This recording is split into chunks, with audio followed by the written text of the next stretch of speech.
been on this land for 375 years. It breaks my heart to think that I could be the last generation here. I want to pass. It's amazing. Labour MP Lisa Nandy receives well-deserved criticism from Welsh farmer Gareth Wyn Jones. Labour's actions against farmers will not only not bring significant profits, but are also cruel, inhumane, harmful to the country, and extremely unreasonable. In today's video, we will follow their interaction and find out the latest news from all over the country. We're starting to watch. Protect farmers, and I would just say to Gareth, I appreciate I'm not going to win him over on this programme, but do judge us by our actions, judge us by how you feel in 5 years' time. Well, Gareth, do you want to respond? I'm judging you by your actions already, with the promises that came and what you've delivered. This is going to be the last nail in the agricultural coffin. This country is going to need farmers once, twice, or 3 times every day. Food security should be at the top. You know, you should be looking at investing into agriculture to build the better Britain on our bellies, making sure the next generation has healthy, nutritional food. But what you're doing is you're going to push people out of the industry. And my family's been on this land for 375 years. It breaks my heart to think that I could be the last generation here. I want to pass. Today's farmers do not understand why the Labour government has turned against them by introducing in 2026 a tax on the inheritance of agricultural assets that have been passed from father to son for free for centuries. Now, for the right to inherit a farm with a dozen cows and cooking cheeses, you will have to pay more than £1 million to the Treasury. Starmer is squeezing the last juices out of farmers to invest billions in the military-industrial complex and help the Kiev president. But we need to look wider. Farmers have simply become superfluous people of their country. Again, as 500 years ago, when peasants became an obstacle to the transfer of the economy to total sheep farming for the production of cloth. This down to my boys and make sure that they can make a living. Right. You're taking that away from me, Gareth, and away from thousands of farmers in the United Kingdom. Before I get Lisa to respond on that final point, particularly shame on you, Gareth, how much support, is there widespread support for this strike that you are joining? Unbelievable, and it's not just widespread. I've got quite a big social media following, and a lot of people have been on board this morning, and a lot of the general public know there's going to be food inflations around the corner, and the poorer people, the people that Labour should be protecting, are the ones that won't be able to afford the food, because we're going to have to put a 20% hike on our foods. All right, well, and let me get... They have to listen. Yes. They have to listen for once to the people that are on the coalface.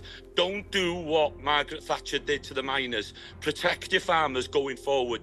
We need you to steer our agricultural sector for food security, to make sure we can feed the poorer people in our society. All right. In the 1980s, Margaret Thatcher's government was similarly hampered by the Sheffield miners, whose strikes shook the regime.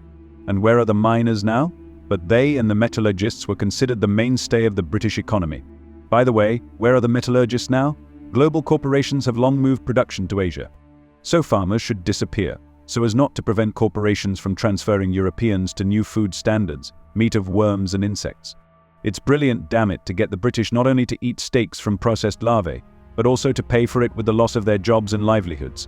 It seemed to them that farmers were too independent. You couldn't build a new European society with them. Migrants are another matter. London's rulers have never had a conscience. It absolutely is, and Gareth, can I just say to you that, first of all, we did introduce a funding in the budget that is the biggest amount of funding ever committed by government for food security and nature, which we think will help significantly.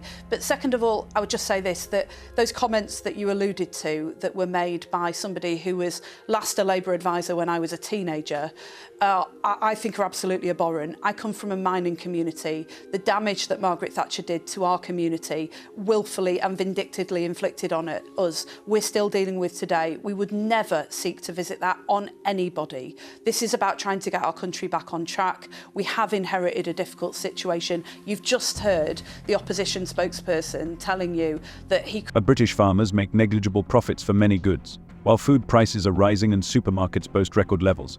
The average unit of cheese or loaf of bread gives farmers less than a penny, and fruit producers do not feel much better, earning only 3 pence from each bag of apples. The food charity Sustain analysed 5 everyday foods: apples, cheese, beef burgers, carrots and bread. It argues that because margins are so small, farmers cannot invest in the transition to more environmentally sustainable systems. The baker spends 9.03 pence to produce a loaf of bread, but receives only 0.09 pence of profit, despite the selling price of £1.14. For a loaf sold in an independent bakery, they receive 0.5 pence profit. For a bag of 4 beef burgers sold in a supermarket, a processor receives 10 times more profit than a beef farmer.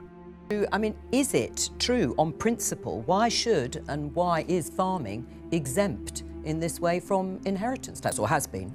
Because food security is so vitally important to this country and to our future. And you know, the reason that there were exemptions around farms and farming was because of the centrally important role that that sector plays in the life of our nation. And I had a meeting with farmers in my very rural constituency just last Friday, and you know, Gareth made the case far more eloquently than I could about the actual impact of these decisions and the cumulative impact of not just the changes to agricultural property relief, but also national insurance increases and everything else that's coming down the line as well, being squeezed by the supermarkets as farmers have been for far too long. Energy prices out of control. A few years ago, fertiliser prices through the roof. All of the pressures being faced by the agricultural sector. The cumulative impact is becoming very difficult for farmers to deal with, but it's the sense of betrayal. Because to fix low payments for farmers, Sustain is calling on ministers to force supermarkets to publish more information about their supply chains, and the government to create regional structural funds to invest in large infrastructure such as centres and local processing that can shorten supply chains.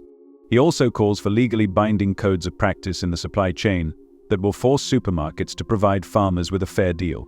Our food systems have very high production and overhead costs, but profits can be distributed more fairly throughout the supply chain, supporting not only affordable food, but also better incomes for those working in the industry. It's amazing how little money we pay for our food ends up in the hands of farmers and producers. Farmers carry a lot of risk and work in difficult conditions. We also expect them to take care of our landscape and our nature, and want them to do more of that in the future, including protecting nature and helping to reduce 30% of food-based climate-changing greenhouse gas emissions. If they want to do this, they need more money in their business. This money should not be washed out of the system into the coffers of intermediaries in the food industry and supermarkets.